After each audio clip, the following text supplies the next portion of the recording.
मैं इन दिनों देख रहा हूं कि डेली गलत वजहों से बीजेपी सुर्खियों में रह रही है।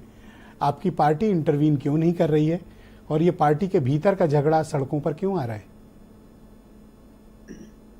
मेरी सबको राम राम। और मैं बिल्कुल अप्रिशिएट करती हूँ आपका कंसर्न, पर परिवार का मसला है और परिवार किस प्रकार से उसको हैंडल करता है ये परिवार के मुखिया पे छोड़ देना चाहिए। उसकी चर्चा हमें बाहर करने की आवश्यकता नहीं है, पब्लिक प्लेटफॉर्म पे करने की आवश्यकता नहीं है। क्या एक हार से कॉन्फिडेंस इतना हिल गया कि एक दूसरे पर तरह तरह के आरोप लग रहे हैं? कोई भीतरघात शब्द का इस्तेमाल कर रहा है, कोई धोखा कह रहा है, कोई गद्दारी कह रहा है, कोई आरक्षण संविधान का सहारा ले रहा है। तो क्या वाकई में यही सब कारण थे या फिर प्रत्याशियों की अनपॉपुलैरिटी, उनके प्रति नाराजगी का भाव, ये बीजेपी को महंगा पड़ गया? देखिए, जिन सीटों पे हम हारे हैं, जिन सीटों पे हमारे मार्जिन कम हुए हैं, उनके ऊपर एनालिसिस शुरू हो चुका है। हारे हैं, ये सत्यता, इसको हम डिनाई नहीं कर सकते। हम कुछ भी बोले, क्योंकि कहते हैं ना, नथिंग सक्सीड्स लाइक सक्सेस। जो सीटें जो लोग जीते हैं वो जीते हैं, हम जो हारे हैं हम हारे हैं। और उसके बहुत सारे कारण, जो भी हारता है तो वो अपना कारण बताता ही बताता है, एक्सप्लेनेशन देता ही देता है कि मैं इन कारणों की वजह से हार गया, मेरी गलती नहीं थी। ये बहुत ही एक नेचुरल ह्यूमन टेंडेंसी है। परंतु जो हमारे पार्टी के सीनियर्स हैं, जो एनालाइजेशन शुरू हो चुका है, कारण सारे के सारे सामने आ जाएंगे। पर अगर ये politics is all about public domain, politics में सब कुछ पब्लिक डोमेन है। अगर आपको कहा जाए कि आप हार के कारणों का विश्लेषण करें तो आप किन 4 मुद्दों या 5 मुद्दों को प्रमुख मानती हैं?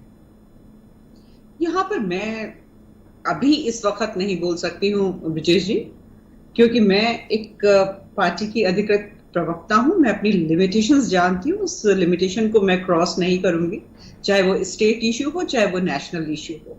मैं उस लाइन को कभी क्रॉस नहीं इस बात को करती। मानने में कोई गुरेज है कि जिस तरह पब्लिकली ये लोग फाइट कर रहे हैं वो बीजेपी की अपनी इमेज को खराब कर रहा है? अवॉइड करना चाहिए। और एक हार जो होती है वो कोई ऐसा नहीं है कि कोई अंत है। हर 5 साल बाद चुनाव आते हैं। इस राजनीतिक दुर्घटना की समीक्षा क्यों नहीं हो रही है? इतना सन्नाटा बीजेपी में क्यों छाया हुआ है? क्या मनोबल बिल्कुल सन्नाटा नहीं है, बिल्कुल सन्नाटा नहीं है। और अगर कोई ये सोच रहा हो कि भारतीय जनता पार्टी किसी हार से थम जाती है, रुक जाती है, अल्प विराम ले लेती है, नहीं, बिल्कुल भी नहीं। ये भारतीय जनता पार्टी का चरित्र नहीं है साहब। हम और कमर कस के आगे की तैयारी करेंगे और जहां जो गलती हुई है उसको दुरुस्त करेंगे, जो भी कारण हो। यहां पर मुझे चर्चा करने की आवश्यकता नहीं है, आप भी समझते हैं। आप इतने एक्सपीरियंस्ड, इतने सीनियर जर्नलिस्ट हैं।